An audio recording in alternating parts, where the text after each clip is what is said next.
લે હું શું કહું હબળે છે તું? બોલો શું કહો છો? કાલે આપણે બોલવાનું થયું તો આજે આખી સોસાયટીને કઈ રીતની ખબર પડી જઈ? તમને કોને કીધું? મને જેને કીધું એને. આપણી વાર બહાર જેવડી જ જઈ. અલ્યા ખાલી એટલી જ વાત થઈ હતી કે અમારે બે જણાને બોલાચાલી થઈ હતી ને અમે શાક સુધારા બેઠા હોય ને એટલે મારે આવી વાતો થતી જ હોય. અલ્યા તમે કોઈ શાક સુધારવા ભેગા નહીં થતા, તમે લોકોની પંચાયત કરવા જ ખાલી ભેગા થો.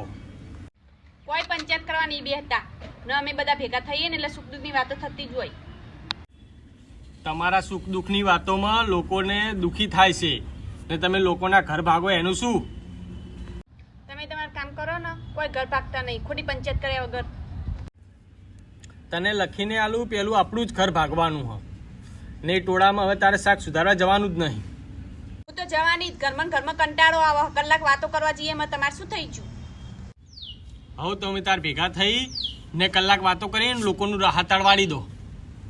ભલે ને હાથ વળી જાય, હું તો બહાર બેહવાની જ. આ ચાર બૈડા ભેગા થઈને 40 જણાનું ઘર ભાગશે.